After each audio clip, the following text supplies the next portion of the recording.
মাঠ সমস্যার সমাধান ও ক্রীড়াঙ্গনের আমলাতান্ত্রিক জটিলতা নিরসন করাই হবে নতুন ক্রীড়া প্রতিমন্ত্রীর জন্য বড় চ্যালেঞ্জ।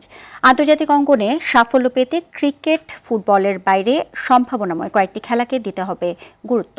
ক্রীড়া বাজেটে বরাদ্দকৃত সবটুকু অর্থ ফেডারেশনগুলোর মাধ্যমে ব্যবহার করানো সহ পুরো ক্রীড়াঙ্গনে জবাবদিহিতা নিশ্চিত করাই হবে ক্রীড়া প্রতিমন্ত্রী আমিনুল হকের জন্য বড় চ্যালেঞ্জ। বিস্তারিত মাহফুজুল ইসলামের রিপোর্টে।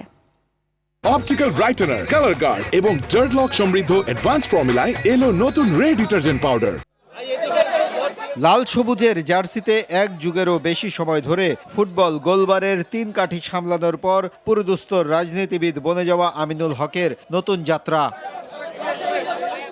ক্রীড়া প্রতিমন্ত্রী হিসেবে দায়িত্ব নেয়ার পর এই সাবেক অধিনায়কের উপর প্রত্যাশার চাপ আকাশচুম্বী। এর মধ্যে নিজের ক্রীড়া পরিকল্পনা জানিয়েছেন আমিনুল, তবে সংশ্লিষ্টদের মতে বেশ কিছু বিষয়ে শুরু থেকেই নিতে হবে সুনির্দিষ্ট সিদ্ধান্ত। ফুটবলে মাঠ থাকতে হবে, ক্রিকেটে মাঠ থাকতে হবে, হকির মাঠ থাকতে হবে। প্রত্যেকটা ফেডারেশনের মাঠ আলাদা থাকতে হবে। ডিভিশনাল বা ডিস্ট্রিক্টের যে খেলা ডিসির উপরে যে ইয়েটা থাকে, মাঠগুলি থাকে, আমার কাছে মনে হয় যে এটাকে সর্ট আউট করা দরকার। দেশ যেহেতু ক্রিকেট এবং ফুটবল এবং হকি নিয়ে বেশি বিশ্বের দরবারে এই তিনটি খেলাই কিন্তু বেশি প্রশংসিত হয়েছে। পাশাপাশি শুটিং এবং আমাদের যদি বলি আমরা আর্চারি এবং সুইমিংয়ে বাংলাদেশের সম্ভাবনাময় ইভেন্ট, এই ইভেন্টগুলি তো আমার মনে হয় এখানে বেশি মনোযোগী হবে।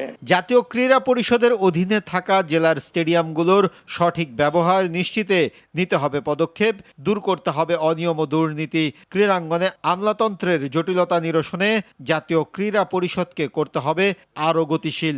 নেতৃত্ব যদি সঠিক থাকে, অন্যরা কিন্তু সঠিক পথে চলতে বাধ্য হবে। এবং আমরা চাই যে যারা এই সঠিকভাবে এই ফেডারেশনগুলি চালানোর জন্য যোগ্যতা রাখে, ক্ষমতা রাখে, তারা এই খেলাধুলায় ইনভলভ হোক। শুধু নাম ফুটানোর জন্য এবং একটি পজিশনের জন্য এইসব ক্ষেত্রে ইনভলভ না হয় বেটার। প্রত্যেকটা বছরই কিন্তু ক্রীড়ামন্ত্রী বাজেট কিন্তু ভালো খারাপ দেয় না, 1300-1400 কোটি টাকা। যদি আমিনুল হক জিয়া দেখে যে আমার এই বাজেটে সংকলন হচ্ছে না, তো আমার কাছে মনে হয় যে প্রধানমন্ত্রীর কাছ থেকে তার বাজেট বাড়িয়ে নিয়ে এসে কাজগুলি করা উচিত। মাহফুজুল ইসলাম, RTV, ঢাকা।